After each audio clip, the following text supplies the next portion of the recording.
Hello ঘ্যাম্পা family, welcome back to my channel. কেমন আছে সবাই? আশা করি সবাই ঘ্যাম্পা আছো। তো আজকে আমি এই যে হাফ রেডি হয়ে তোমাদের সামনে চলে এসেছি। বাড়ি যাব লম্বা ছুটিতে। আমার বর থাকবে গার্ডেন সন্ন্যাসী। সে কাল থেকে আমাদের সবাইকে ছেড়ে সন্ন্যাসী হয়ে যাবে। সংসার ধর্ম সব ছেড়ে দিয়ে সন্ন্যাসী হয়ে যাবে কিছুদিনের জন্য। আজকে কটাই ব্লগটা শুরু করছি জানো? আজকে 2টো বাজতে যাচ্ছে দুপুর। সকাল থেকে এত পরিমাণ প্রেশারে ছিলাম যে সময়ের মধ্যে রেডি হতে হবে। বর এখনও বাড়িতে আসেনি, আসবে, খাওয়া দাওয়া করবে, তারপরে আমরা তিনজনে মিলে বেরিয়ে যাব। কুট্টুকে আমি খাইয়ে ওকে রেডি করে দিয়েছি। সোনা, তুমি বাড়ি যাবে? হ্যাঁ, উলি বাবালি। কুট্টু এখনও রান্না করছে। আর এই যে আমার ব্যাগ, এই দেখো, এই যে ব্যাগটা, এই ব্যাগটা সমস্ত কিছু আছে। আর এই ব্যাগটা হাতের কাছে থাকবে কুট্টুর জল, খাবার, গ্লাস এই সবের জন্যে। আর এগুলো রেখেছি, প্রয়োজন হলে নেব। এটা আমার বরের রেনকোট। আর যেহেতু নিরামিষ সেই জন্যে এই যে এখানে ভাত রান্না করেছি। আমি এত হাঁপিয়ে যাচ্ছি, এই ভাত খেলাম বুঝলে। ভাত রান্না করেছি আর এখানে করেছি আলু দিয়ে সয়াবিনের ঝোল। দেখে বুঝতেই পারছো খ্যাকছানো কেশ, মানে আমার খাওয়া হয়ে গেছে। আমাকে বড়মশাই বলেছিল তুই খেয়ে নিবি, কারণ আমার রেডি হতে টাইম লাগে, তো খাওয়া দাওয়া করে রেডি হতে সুবিধা হবে, প্লাস বাচ্চাকে রেডি করানো। সেই জন্য আমাকে বলেছিল তুই খেয়ে নিবি, তারপর আমি এসে খেয়েই বেরিয়ে যাবো। ছেলেদের আর কি বেরোনো, তাই না? এই হচ্ছে ব্যাপার।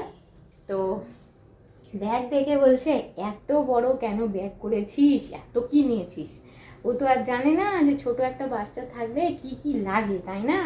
বাচ্চাদের জিনিসপত্র নিজে হাতে করে না গোছালে কেউ বুঝতে পারে না যে কেন ব্যাগ বড় হয়েছে, কেন জায়গা ব্যাগে বেশি লাগে, তাই না বলো? নিজের আর কটা জিনিস থাকে, বাচ্চা জিনিসই সব কিছু। ওর খাবার দাবার থেকে শুরু করে জামা কাপড়, ডাইপার, কি মানে লাগবে না বলো তো? সবই লাগে, তাই না? ওষুধপত্র সব কিছু নিয়ে যেতে হয়। যাই হোক, চলো এখন চুলটা এই যে সামনে এখানে একটু ক্লিপ লাগিয়ে নেব আর ওয়েট করবো বরমশাই আসলে, তারপর বেরোবো। মানে কি বলবো, কিছু আর বলার মতো নেই। যাই হোক, এখনও তো বড় আসেনি, ওয়েট করছি। আর কুট্টু কি করেছে দেখো, একটু মানে আমি ফোনটা একটু নিয়েছিলাম, একটু আমার কাজ ছিল, একটু কাজটা করছিলাম, তার মধ্যে দেখতে পাচ্ছ দুষ্টুর হাতে এটা কি, বুঝতে পেরেছ? নুনের ডাব্বা। দেখো, দেখেছো সব নুনগুলোকে কি করেছে দেখো, সব নুন ছড়িয়ে ছিটিয়ে, মানে ভগবান। আমি এই জায়গাটায় ছিলাম, পেছন দিকে ঘুরে দেখি, এই দেখো, মানে যাবার সময় কেমন একটা ঘটনা ঘটালো বলো তো ছেলেটা। আমি আগে তাড়াতাড়ি করছি, বলো কোনো মানে হয়? বেরোনোর সময় এমন একটা ঘটনা ঘটিয়ে ফেললো। ভাবতে পারিনি বেরোনোর সময় এরকম একটা ঘটনা ঘটাবে কুট্টু। আমি তাড়াতাড়ি করছি যে বর আসলেই তাড়া দেবে, যাতে করে তাড়া না দিতে পারে, মানে ওই জন্য আমি চেষ্টা করছি আসার আগে যাতে রেডি হয়ে থাকতে পারি। ও আসবে, খাবে দাবে, রেডি হবে, বেরিয়ে যাবে। আর এই ছেলেটা আবার আমাকে সব পরিষ্কার করতে হবে। মানে কি বলবো, মাথা গরম করবো না হাসবো কিছু বুঝতে পারছি না। মানে প্রথমে মাথাটা গরম হয়ে গেছিলো, তারপরে ভীষণ হাসি পাচ্ছে, বিশ্বাস করো। হাই হাই হাই, একেই বলে বাচ্চা। ভালো লাগে জানো তো কুট্টুর এরকম দুষ্টুমিগুলো। হতে পারে একটু কষ্ট হয়, কিন্তু দিনের শেষে মনে যখন করি সারাদিন কুট্টু কী কী দুষ্টুমি করেছে, ভীষণ ভালো লাগে, একটা আলাদাই আনন্দ কাজ করে। যাই হোক, করে ফেলেছি, কিছু করবার নেই, ছোটো বেবি বলে কথা, পরিষ্কার করিনি, তাই না? হয়েছে।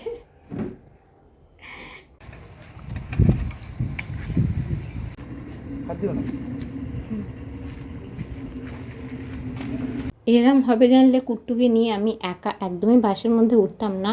কি হয়েছে জানো, মানে কুট্টুকে নিয়ে বাসে উঠে এত বিপদে পড়বো ভাবতে পারিনি।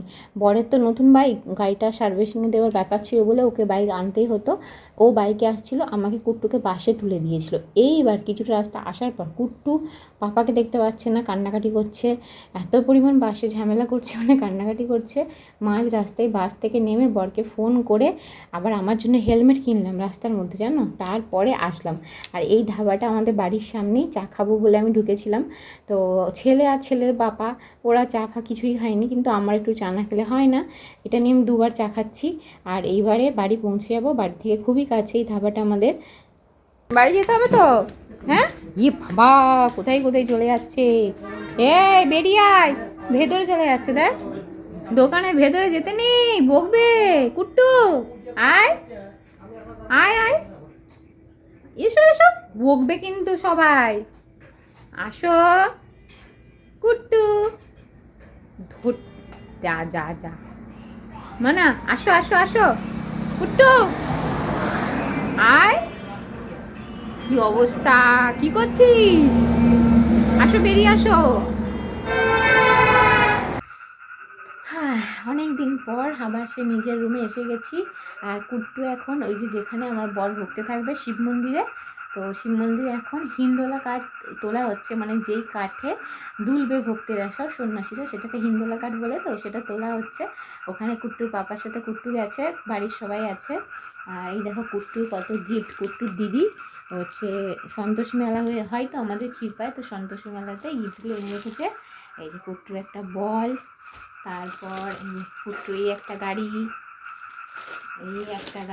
এগুলো সব কুট্টুর নতুন গিফট। কুট্টুর মানে দাদাই আর দিদির তরফ থেকে আর কি। কুট্টু এখনও দেখেনি, এসে খেলি করবে। এখন সে তোমার করছে, কি বলে ওই, ভুলে যাচ্ছি। হ্যাঁ, এখন ওর পাপার সাথে গেছে।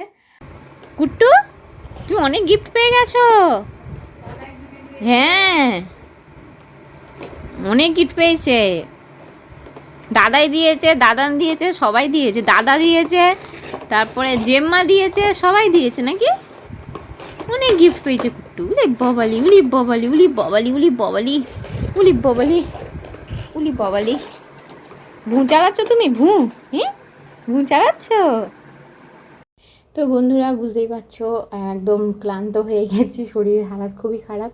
আজকে ব্লগটা সেই জন্য এইখানেই শেষ করে দিচ্ছি। নেক্সট কোনো একটা ব্লগ নিয়ে আবারও আসছি। সবাই খুব ভালো থেকো, সুস্থ থেকো। আজকের মতো টাটা।